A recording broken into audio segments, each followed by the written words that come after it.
climat des petits blocs de banquise. Voici ce que des touristes en bateau ont cru voir en s'approchant des paysages glacés de l'Arctique russe. Il s'agissait en réalité de 200 ours polaires en plein festin, affairés sur la carcasse d'une baleine échouée sur la rive.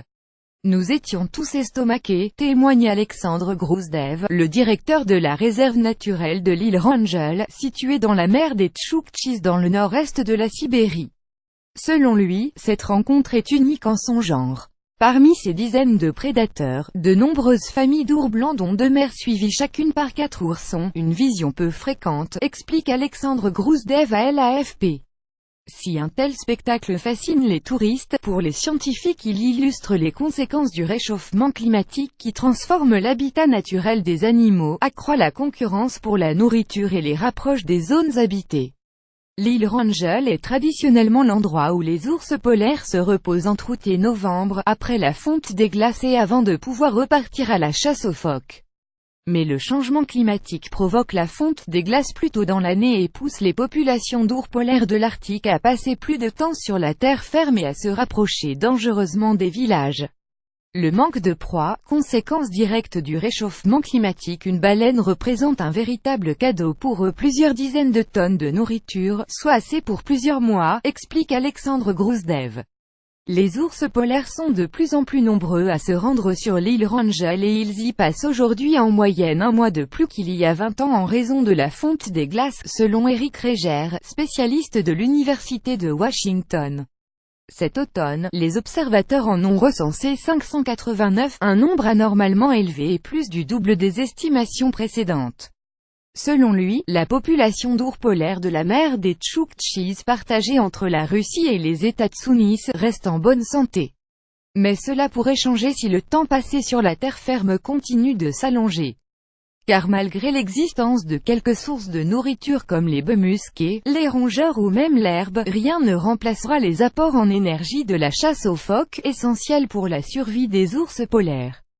Selon le scientifique, la vision de 200 ours polaires agglutinés autour d'une carcasse de baleine est le signe de ce que nous réserve le futur, plus d'ours passant moins de temps dans la mer, avec moins de proies marines à la clé. Confrontation avec l'homme. De cette situation de surpeuplement résulte un conflit inévitable entre les ours polaires et les humains de la région.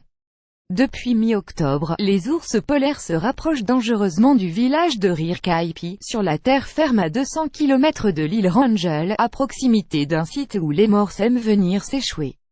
Cette année, des centaines de morses sont morts en s'écrasant les uns sur les autres. Il est possible qu'il ait été dérangé par un prédateur, affirme Viktor Nikiforov, expert et coordinateur du Centre russe des mammifères marins.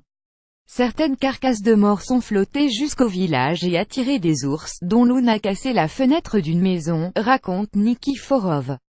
Le village de quelques 600 âmes a dû se mettre en alerte, interdisant aux enfants d'aller à l'école à pied et annulant certains événements publics. Les habitants et les scientifiques ont ensuite utilisé des bulldozers pour éloigner les carcasses de morses du village. La concentration d'êtres humains et d'animaux dans la même zone augmente et il y a des conflits, résume le scientifique. Nous ne pouvons pas stopper le changement climatique, mais nous pouvons rendre la vie des ours polaires plus facile, en instaurant par exemple des patrouilles de surveillance et d'autres mesures de protection, soulignait-il. Avec les transformations que subit la nature, nous devons nous en soucier, conclut Viktor Nikiforov.